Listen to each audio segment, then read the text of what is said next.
Welcome to the Green Living Series, everyone. Our presentation tonight is everything you want to know about rain barrels. My name is Sheila Coughlin, and I'm the Public Education and Outreach Coordinator for the City of Federal Way's Surface Water Management Division.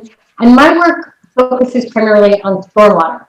And stormwater is rain that runs off surfaces like driveways and roofs and pavements, and that water can't be absorbed into the ground. So instead, the water flows along and it collects with it oil, pesticides, herbicides, litter, and other pollutants. And those things end up in storm drains. And storm drains lead this untreated water and the pollutants with it directly into our local water bodies. In fact, polluted stormwater is the leading source of pollution in Puget Sound. And you may be wondering what rain barrels have to do with stormwater. Well, you're going to learn about that this evening. Amanda's here with us tonight. I'm the Executive Director of the South King Tool Library in Federal Way. I'm very happy you could join us this evening. Very much suggest that you check us out online, southkingtools.org. We lend tools and equipment that can facilitate your rainwater and gardening and household and DIY and ambitions for many other hobbies. And I hope to learn a whole lot actually about rain barrels too. So thank you, Sheila. Go ahead. Thanks, Amanda. So our presenter this evening is Amy White. Ruben couldn't be here this evening. Amy and I met when we both worked for the Department of Ecology. We did public involvement for toxic cleanup sites. And firsthand, I can tell you that Amy is a master of taking complicated information and making it accessible to everyone. Amy has been teaching about water, wildlife, and agriculture for more than a decade. She especially loves helping people understand how water moves through the landscape in cities and watersheds. She's currently an organic vegetable farmer in the Sammamish Valley. And without further ado, here's Amy. I'm Amy White, and I'm super excited to talk with you all about rain barrels tonight. The whole reason for rain barrels revolves around stormwater. We're going to talk about 2 different things to help you understand why rain barrels are so great and how they fit into the larger picture of protecting our water resources, and some additional things that you could consider doing. So we'll talk about what is stormwater. We'll talk about green stormwater infrastructure and some different types of green stormwater infrastructure that are easy to install and can slow down stormwater on its path to the waterways. And finally, of course, how to install and use your own rain barrel. To understand how rain barrels help the environment, we need to look at the big picture. And that means, what is a watershed? It's all the land that drains into a body of water like a creek, river, lake, or Puget Sound. So what's the nearest body of water that you can think of? And is it downhill from where you are? So you live within the area that drains to that water body, and that is your watershed. Everything we do in our watershed affects. The thing is, water moves very differently through urban landscapes than natural ones. In a forest, most of the rainwater sinks in or gets taken up by trees and released slowly to the air. In an urban landscape, way more of the rainwater runs off hard surfaces and it's moving fast, so it can carry trash and chemicals with it. And anything that we can do to slow that down helps keep our waterways clean. So what is stormwater? Sheila gave a good little description.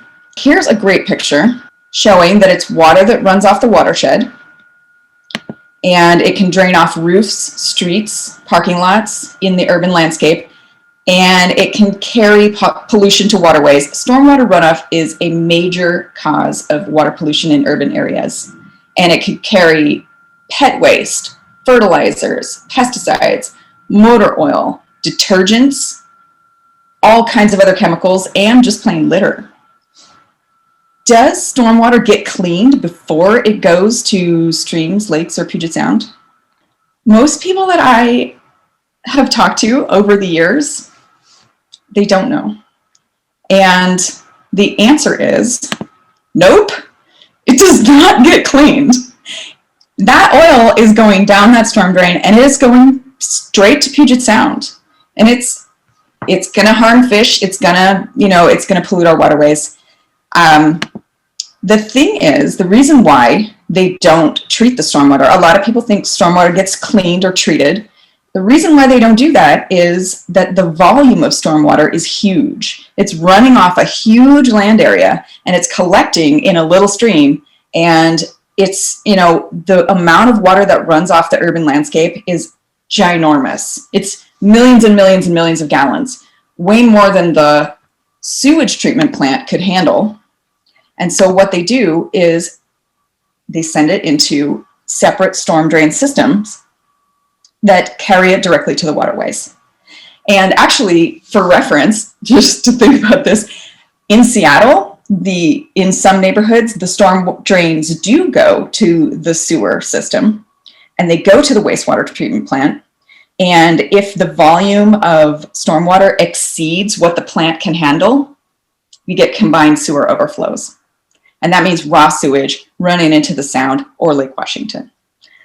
So that's why we don't combine them. And in Federal Way, you do not have a combined system. You have a separate storm drain system and it goes straight to the waterways, natural waterways. So that's good and bad. What's great is it doesn't overwhelm, it doesn't cause combined sewer overflows. What's bad is that you got to be careful about what goes down the storm drains. So what watershed do you live in? Here's Puget Sound and all the smaller watersheds that make up the Puget Sound watershed. It's like watersheds are like nesting dolls, right? There's littler ones inside of bigger ones. So in Federal Way, you are either in the Green Duwamish River watershed or the Puyallup White River watershed. And inside that watershed, those watersheds, there's smaller ones. So here's a closer look at the Green Duwamish watershed. This part of Federal Way does not, most of that part actually doesn't drain to the Duwamish River, but directly to Puget Sound, but it's in that Duwamish basin kind of. And there's a small area in the northeast around Star Lake and South 288th that does drain to the lower Green River. And then we have the Puyallup White River watershed, Federal Way down here close to Commencement Bay. And some parts of Federal Way drain to Mill Creek or Hylebos Creek or straight into Puget Sound. And the Hylebos Creek watershed is really special.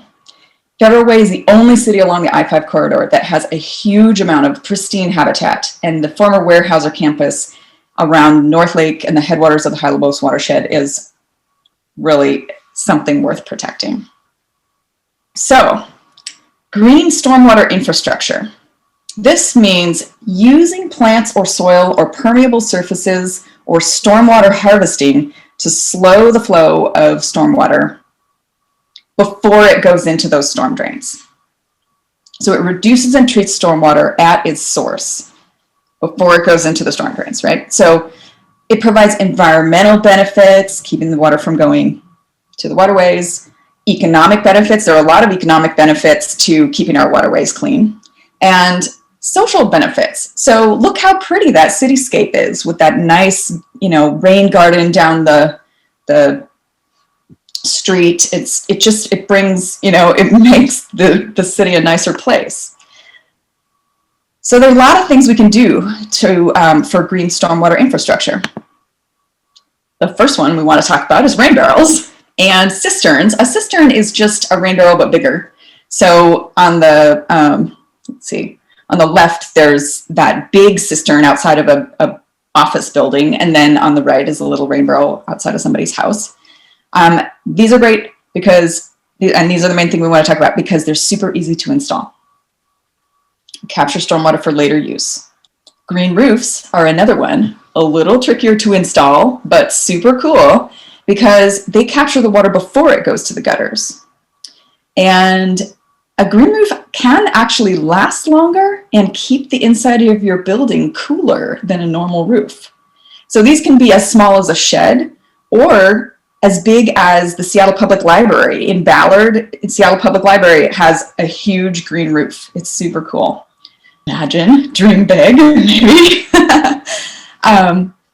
A friend of mine did that on his shed a few years ago. Compost and mulch. Sounds simple, but this is a powerful type of green stormwater infrastructure. Compost and mulch help reduce runoff by helping the rain land gently on the landscape and soak in rather than running off. Urban trees soak up the water before it runs off into the streets. And rain gardens. So that's another possibility that you could potentially do at your home. But I want to emphasize, in Federal Way, many properties don't have good infiltration or percolation of water into the soil. So you have to be careful. If you are interested in doing this, you want to work with a professional. You want to make sure whether your soil percolates. You want to make sure it's on level ground and plan for where the overflow will go. It is still possible even on soil that doesn't percolate well, but you have to make sure it's on level ground and plan for where the overflow goes. You fill these things with mulch and wood chips and all kinds of good stuff, and that can still soak up a lot of water and then let it evaporate away rather than just, running off. But like I said, there's some considerations. I'm going to provide a link to this resource as well, but this is from the City of Seattle's Green Infrastructure Plan, I think, and it has this great kind of chart of green infrastructure projects and considerations, and it talks about, I want to call attention to where it talks about which things are good or not so good to do if you have poor infiltration, poor percolate, if your soil doesn't percolate. Federal Way has a lot of hard pan, and it's a big consideration. But they have this column that talks about whether you can use it where infiltration is restricted. There's rain gardens, stormwater cisterns, and this blue page talks about these can collect water from an area larger than the space they take up. So a rain barrel collects water from a big roof, but it only takes up a little bit of space in your yard. So that's a pretty cool thing. Same with a rain garden. The next page here of this chart is solutions that manage runoff from an area their own size or smaller. So a green roof catches the water that falls just on itself. A tree canopy actually collects, it really only catches the water that falls around the base of the tree. It doesn't necessarily, the tree takes up a lot of space, but it depends where the tree is planted actually. So this is a great resource that has a lot of information about different green infrastructure projects. We talked about how rain barrels and green infrastructure can help slow the flow of stormwater and prevent water pollution. But another advantage of rain barrels is they can also help conserve water. So in western states, we use a lot more water on our outdoor landscapes than anything else inside our house, actually. So, I know that it rains a lot. We all know that it rains plenty here, right? But not in the summer. We have very, very dry summers, surprisingly. So I would bet that this is pretty close to what the pie looks like for Washington, people in Washington. On the East Coast, they have a lot wetter summers. Midwest, they have a lot wetter summers. And so nationwide, the average outdoor water use is more like 30%. But in the Western states, it's much higher. It's because here you can see our monthly precipitation chart. So in the winter, we get a lot of rain. In the summer, we get so little. It's really surprising. So, in July, a typical July in Tacoma gets less than 1 inch of rain. It's hard to believe, but if you start paying attention, it's really true. And so this is the thing. Human demand for water is the highest during the summer because of all that outdoor watering.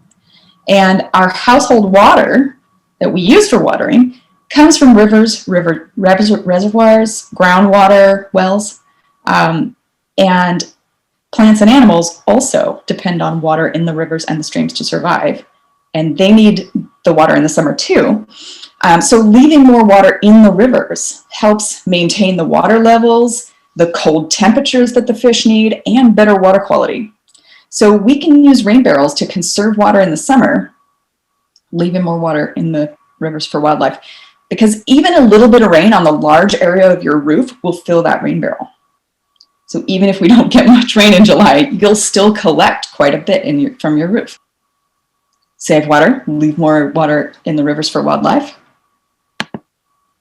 Prevent stormwater pollution from reaching our natural water bodies. Another reason to use rain barrels, keeps the water away from your foundation. I mean, this is bad news, right? So it can also help to prevent flooding or ponding. You know, if you have a low spot in your yard and it just always, you know, sometimes gets a little standing water, your rain barrel can help alleviate that. You can direct the water away from that area. It gives you a lot more flexibility as to where the drainage goes. So we want to spend less money on landscape watering. It's also going to help your plants in your garden because it's not chlorinated. So it's actually better for the plants. So rain barrels, the way I think of them is it's great for when you get those light rains and it kind of like wets everything, but it doesn't really soak your garden. And so you know you're going to have to water it later anyway. It's not enough, right? But if your rain barrel collects a ton of water from your roof, it's collecting from like 1,000, 2,000 square feet. It can collect a lot of water, and then you can supplement the garden with that. So even a light rainstorm can fill your barrel, and then you can use that to make up for, you know, not getting quite enough water on your garden. And it's great to use when your garden is far from your downspout. So like a rain garden is nice if you can put it right under your downspout, but if you want to use the water elsewhere, you can attach a hose and you can, you know, move it or use a watering can and take it over there. Okay, so how much rainwater can you collect? The amount is surprising. I think our giveaway is a 70-gallon rain barrel, and you can fill 2 of those from a 1,000 square foot roof with a 1/4 inch of rain. A 1/4 inch of rainfall adds up to 150 gallons on a 1,000 square foot roof. And when you measure your roof area, you're measuring along the ground, not from like peak to eaves. You measure the length and width of your house to get the area that the rain is going to fall on. And most houses have more than one downspout. So think about the different sections you have of your roof. I get this question a lot. Is it legal to collect rainwater? And the way that water rights are set up in the West, that's a really good question. And in some states like Colorado, they actually kind of discourage rainwater harvesting because it's water that needs to go into the river. And so they regulate it.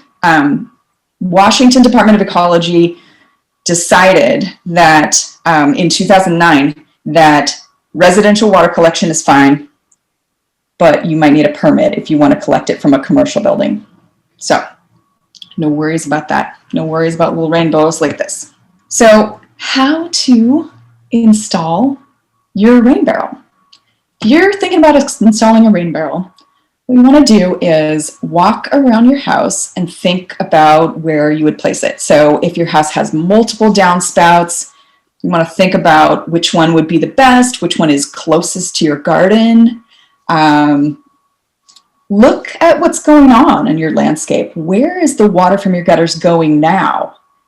And is that where you want it to be going? Is it causing problems? Would you like it to go somewhere else? Think about where else you would like it to go. And then, you know, install your rain barrel based on where you'll use the water in your yard. So you might want it to be close to your garden. You definitely don't want it to be downhill from your garden though. If your garden is uphill from your rain barrel, you won't have the water pressure to get it up there. But I mean, you can still use a watering can, but it's not as ideal. Keep in mind too that it might be possible to rehang your gutter and move the downspout if it's not where you want it to be. So if your gutter slopes this way, and that downspouts in an inconvenient place, you can actually rehang the gutter and move the downspout. You can move it to a more desirable location. All right, and you may need to think about the different sections of your roof. Another nice thing to think about when you're installing a rain barrel is to elevate it. You might want to get it high enough that you can get a water can under it. So that might just be a foot or two. You have the option to use a watering can or a hose. And if you elevate it a little bit, you'll get better water pressure in your hose. But just know you're still not going to be able to use a sprayer. You're not going to be able to elevate it high enough to be able to use a sprayer nozzle on the end of your hose. It's just going to be kind of like a slow, steady flow, not pressure. You really, really want to make sure that this base is sturdy and level, because when the barrel is full, I was thinking a 50-gallon barrel weighs 400 pounds. So your 70-gallon rain barrel is going to weigh 70 times 8, 560 pounds. That sucker is going to be heavy. So you don't want it to tip. You do not want it to be, not level. You don't want it to be unstable. You need to create a really solid base for this thing. Okay, so the other big thing that I want to emphasize, you've got to plan for overflow. That rain barrel is not going to hold all the water from your roof. It's going to fill up super fast. If you get an inch of rain, if we get a half inch of rain even, it's going to overflow. So you want to place the overflow hose where you want it to drain. And it's great because it gives you more flexibility in where you can send the water. So your downspout comes out where it comes out, right? And if you want the water to go someplace else, you got to, do some things to try to direct it there. This, you can just put the hose where you want it to go. So in this picture, you can see inside the rain barrel, there's this tube that sticks up towards the top. And so that's when the water gets to the top, it goes down into that tube and it comes out through the hose that you see on the second picture. So it's placed, on the side of the barrel, and then the spigot you can see down there at the bottom. You may need to, when you are getting ready to put it under your downspout, you're going to probably have to cut your downspout so that it's high enough to get the rain barrel under there. Okay, so you can see the downspout is draining onto, this is what the top of the barrels that we're giving away actually looks like. It has this screen on the top, the water goes in, and the screen keeps out bugs, animals, and leaves, and whatever other kind of debris. If you see like mosquito larvae swimming in the water, you can use these non-toxic little pellets. They're called mosquito dunks. They're like a little hockey puck, only even smaller. And it has like a bacteria that kills the mosquito larva. It's super non-toxic. It's totally fine. And the other thing that people do is they use a few drops of oil to coat the surface, and that kills the mosquito larva. But you have to replace these things from time to time. So you have to kind of keep after it, make sure that it's still, you just check it periodically. But I think the guy that makes these rain barrels, or that, sells these rain barrels, he's pretty confident that the screen keeps all the mosquitoes out. So it's good to check every once in a while. And you got to clean the screen. You got to clean the leaves off. If leaves fall on this screen, it's going to clog it up. You want to also check that the outlets aren't clogged, particularly check that the overflow isn't clogged. And of course, check that your spigot's not clogged. And okay, here's another thing that's very helpful. This is nice, but it's optional. You can divert the first flush. And what the first flush is the first few minutes of a rainstorm, if it hasn't rained for a while, your roof is going to be dirty. And so the water coming off of it is going to have all kinds of, whatever, junk, dust, bird droppings, I don't know. So There are a variety of devices on the market. I mean, you could just Google first flush diverter, and there's all kinds of products that it gets rid of the dirty water for the first few minutes, and then it opens up and starts letting it into your rain barrel. It's not totally necessary because the spigot on your rain barrel is usually placed a few inches up, and so it leaves most of the dirt sitting on the bottom of the barrel, so that's okay. I used to have a 1,000-gallon cistern, and I wanted to make sure that I had a first flush diverter on that because I never wanted to get inside that thing and clean it. Your rain barrel, you can clean it yearly, but a big cistern like that, you can't even get in there. It's gigantic. You can also connect 2 or more rain barrels together. So you can use a hose or a pipe. It can be at the bottom like it's shown in this picture. The downspout goes into one of the barrels, and then it flows into the other one, and the levels equalize in a system like this. They need to be at the same level. Otherwise, one will fill up and overflow. Right? So if you need for some reason to have one barrel lower than the other, you can use the overflow pipe to connect them together. Like, let me go back to the overflow pipe. So you can use this overflow hose to connect them together. If you had another barrel over here that was lower, you could have the downspout into here, and then it would fill up the first barrel, and then it will fill up the second barrel. So that's another way that you can potentially do it. But the easiest is just to have them be at the same level. Okay, I want to point out something in this picture. I want to re-emphasize that the platform needs to be level and sturdy. This looks pretty high and maybe a little tippy. So I'm just going to say, you want to maybe make it wider at the base. You want to make sure your soil is well compacted. You want to make sure that thing is level. And even if you raise it this high, you're still not going to be able to use a hose-in sprayer. Be careful with these heavy barrels of water. It's not super dangerous, but you want to prep your site carefully. Another question that we get a lot is it safe to water edible plants? And here's a great brochure based on some research done here in Washington and in New Jersey, and some more research done in Australia, I believe.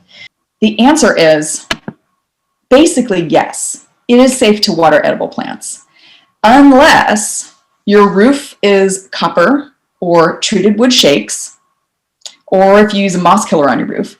In that case, you can use the water on ornamental plants, but I wouldn't necessarily use it on edible crops.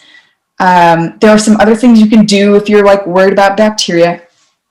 You should not use the water in your rain barrel for drinking water. People do it, but there are rules around it. There are health permitting rules that are very strict. So if you're living off the grid and it's all that you have, you're going to have to do a lot more to comply with the health rules. Okay, so we're not using these for drinking water. But watering edible crops is fine. If you're concerned, you can use, so studies have shown that only very negligible levels, pollutants aren't really taken up by plants like fruit trees, berry bushes, tomatoes, and pumpkins even, are very safe to irrigate. They don't take up the chemicals into the edible parts of the plants. So those are fine. If you're concerned about the quality of your rainwater, you can not directly water leafy greens or root crops if you're concerned. But for the most part, it's pretty safe.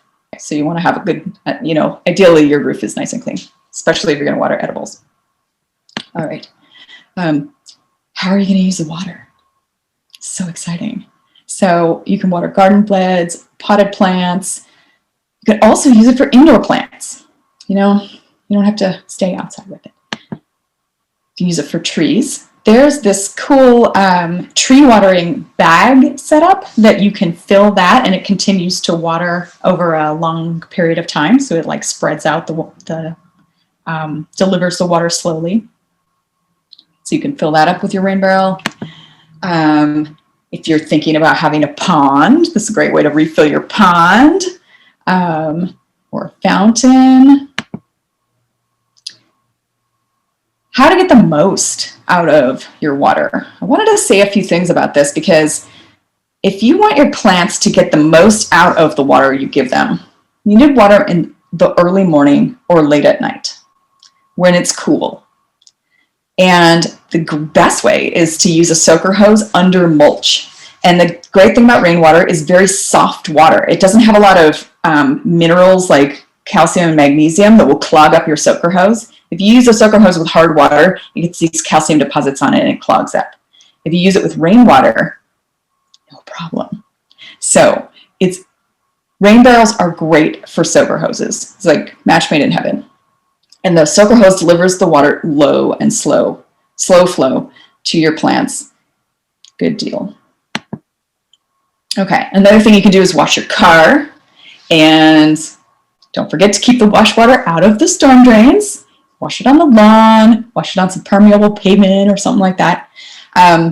You can also wash your windows, outdoor windows, with like a bucket and a squeegee. You can wash your patio furniture with your rain barrel water.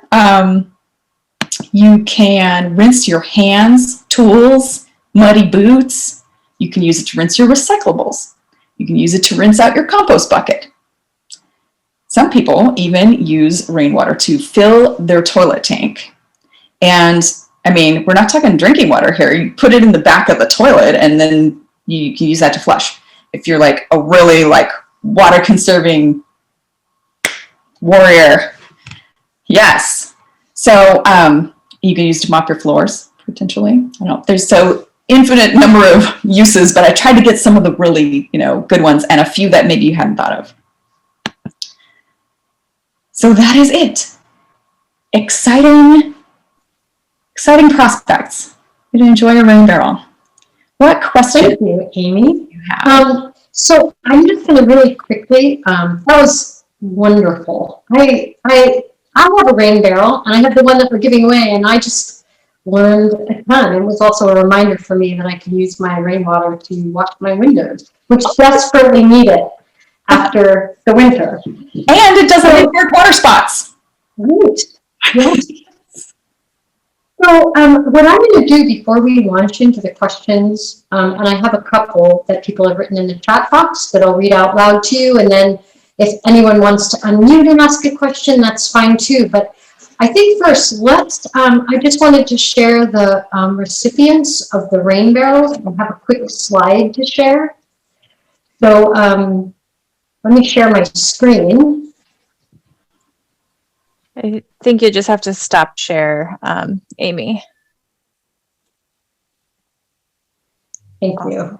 Okay, hang on a second. Let me get mine up here.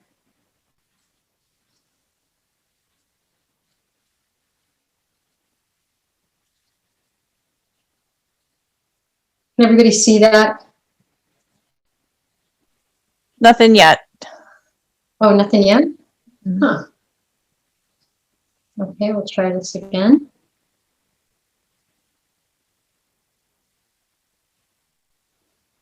There we go. Okay. I'm glad that showed up. Okay, so these 25 recipients were the first to register for the workshop. If you see an asterisk next to your name, it means you need to confirm that you're a Federal Way resident. I'm going to send everyone that's on this list an email this evening with details. So this is just a quick glimpse. Congratulations to you and happy Earth Day to everyone. So I'm going to stop sharing, and if everyone wants to put their videos back on, I'll read out some of the questions that came in, and then maybe we can open it up. So I'm going to stop sharing. I think it's really helpful if we can record the Q&A. Sheila, what do you think? Is that Sure. if everybody's comfortable with it, you can always turn off your camera or you can type your question if you don't want to have your voice. But we just want to share this as a resource online after the fact too. So awesome. And happy Earth Day. I totally forgot because that seemed like days ago that it started. So yeah. Go ahead, Okay, Sheila. so here's a question. Do we know how many businesses in Federal Way harvest stormwater? And I don't know that. I don't know if you've come across that in your research. No, I haven't. I don't know. That's a really good question. I have to look into that. You said there might actually be some permitting questions about that too. So that might be something to talk to the city about. Yeah, I will look into that and follow up in the email. Everyone who registered is going to receive an email from me, and I'll try to get the answer to that. That's a really good question. That is. That's a great thing to include in the follow-up. And permits are granted. It's not like you can't get a permit to harvest commercially. Yeah. So here's another question. Can you hook up a soaker hose to the spigot of the rain barrel? Yeah, you can. And if you want to have the soaker hose like away from where the rain barrel is, you can add like a solid hose and then add the soaker hose onto the end of that and stretch it to where you want it to be. Yeah. Should work fine for that. It'll work better if you have your rain barrel elevated a little bit so it has a little more pressure to get out of the soaker hose. Should be good though. Great. Someone wanted to know if you could use a rain barrel to provide water to chickens. Oh, I bet.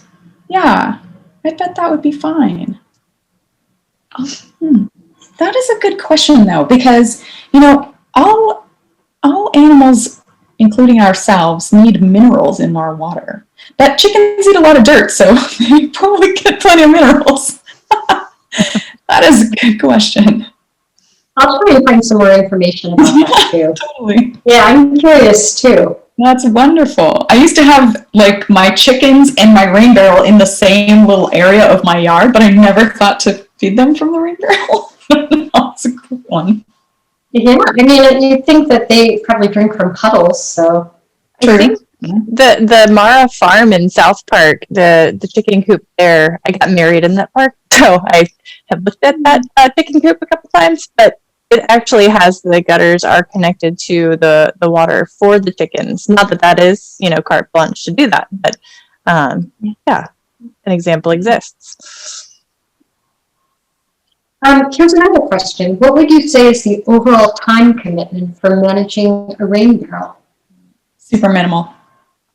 Yeah, really minimal. You got to keep the leaves off the top of it, but other than that, really, you don't really have to clean it. You can if you feel like it's getting dirty, like maybe once a year or something like that. And so that's like,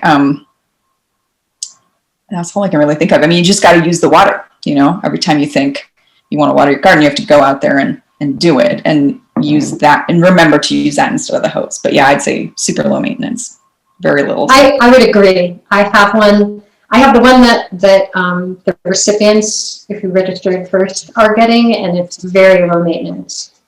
Yeah. Another question, can you add a powered pump to be able to spray water from the rain barrel?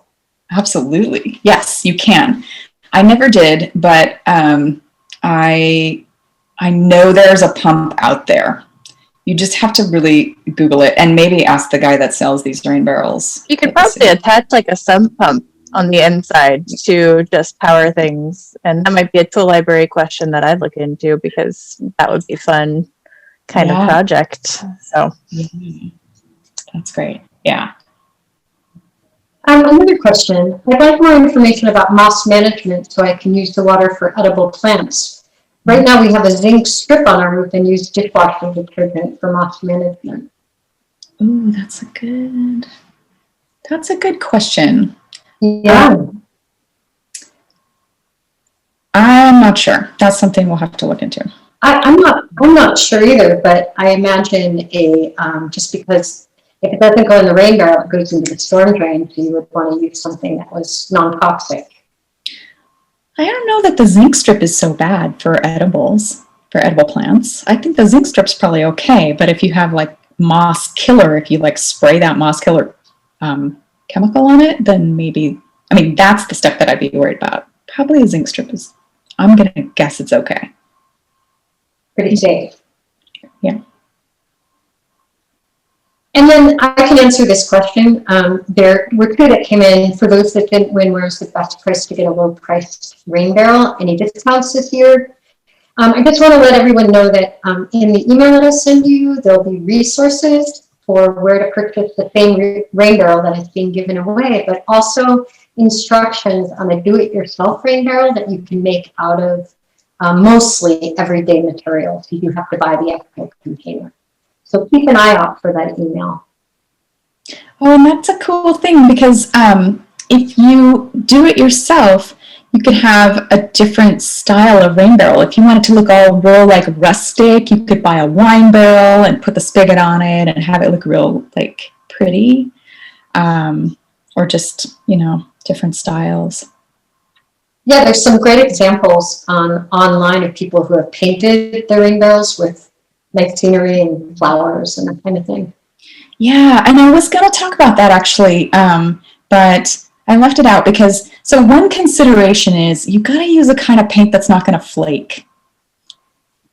And probably spray paint like Krylon is fine. That probably won't flake off, but... well, then it depends on the medium of your barrel too. So if it's plastic or if it's wood, you know, I guess you're not using wood for that. But I know, yeah, that can be a big variable. Yeah, yeah. The flaking, you just want to avoid, just kind of think about it and try to avoid a paint that's going to flake and then run off into the storm drains, right? Right. Yeah. And another question, are they easy to hook up? Yeah. Yes, definitely. Especially this kind with the screen on the top, I'd say is great because you do have to cut your downspout so that the rain barrel can slip under it, but then it just, you know, pours out into the rain barrel. So super fast to install. Someone just put a link here, and everyone can see it, but they're planning on putting a rain chain above the barrel to give it a more artistic look. And that's what I did at my house. I put a rain chain above my barrel. It's a great idea. And it really does make it artistic. Yeah, and thank you, Richard. This style of rain barrel. Right. The ones we're giving away with the screen on the top. The rain chain can work with that. Oh yeah, definitely. The other thing I mentioned in the chat too is that they have those elbow attachments that are kind of flexible that you can get at Home Depot or Lowe's, and that can help just if you're determining where to put the rain barrel. If it's not exactly right under your downspout, you know, you need it a little further behind.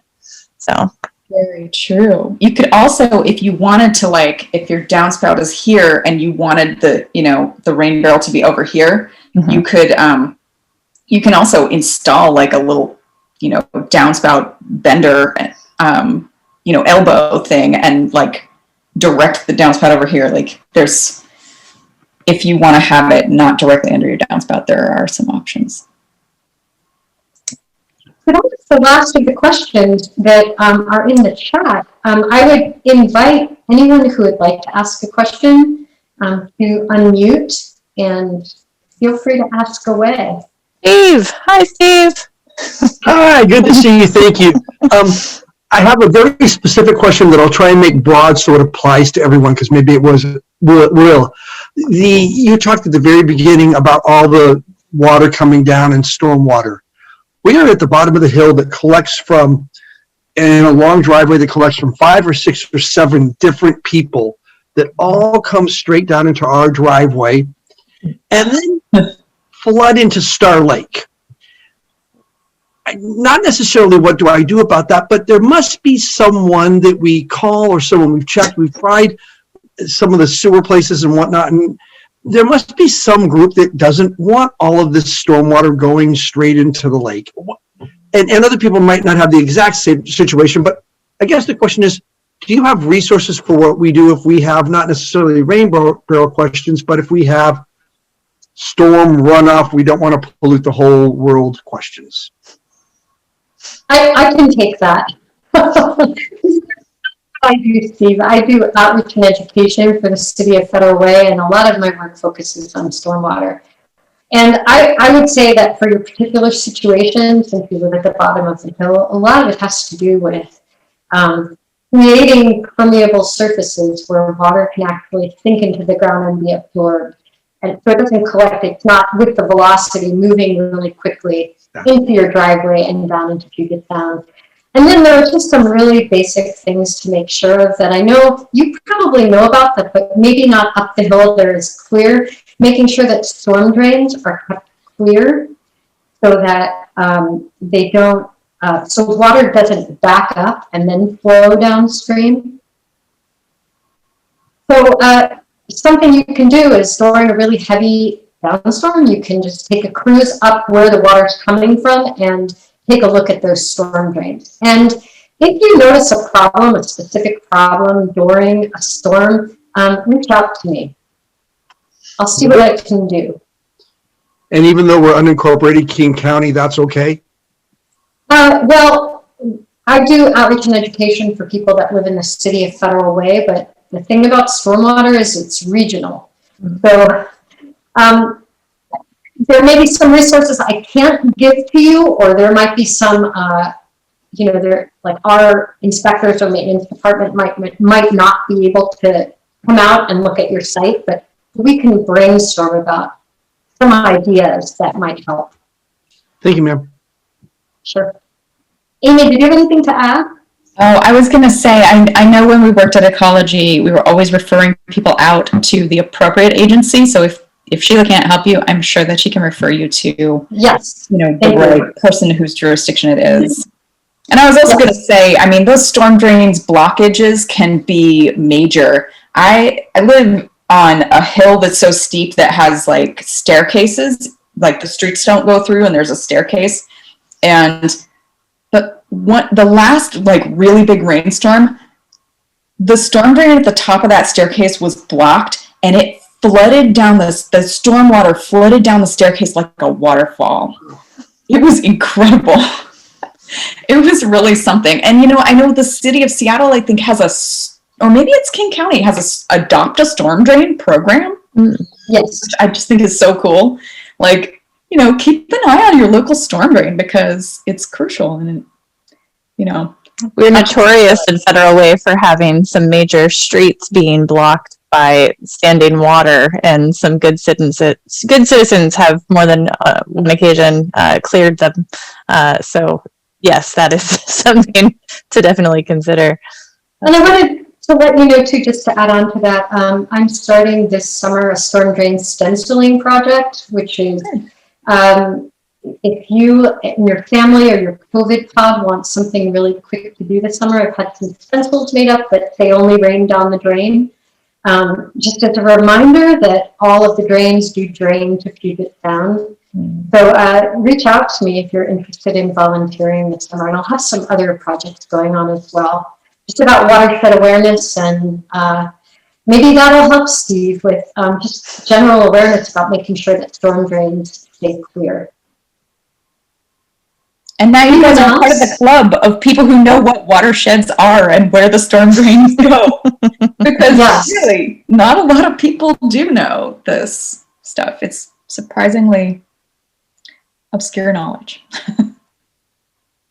Anyone else want to unmute and ask a question?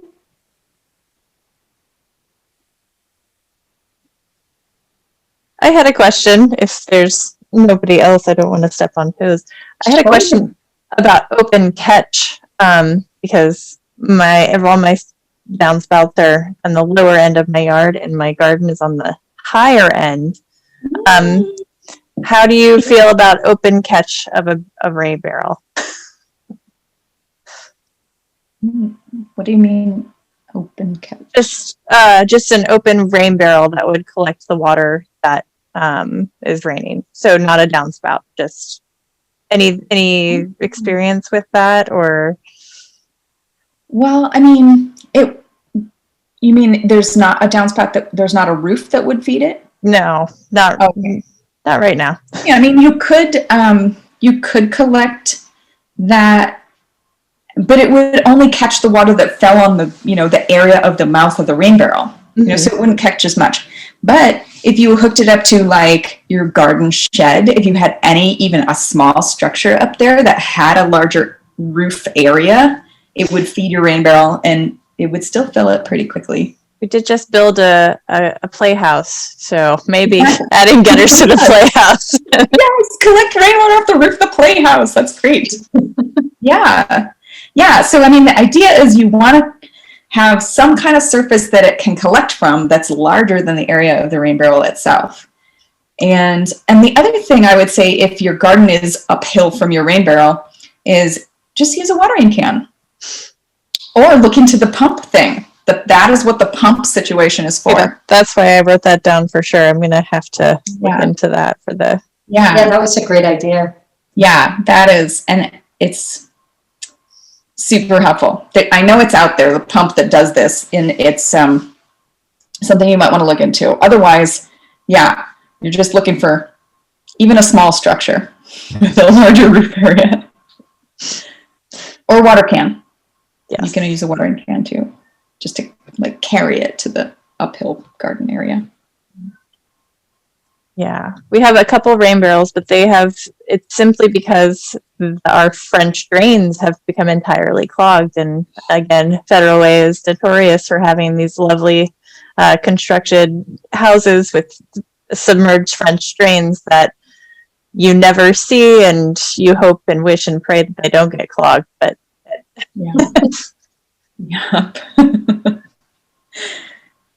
yeah.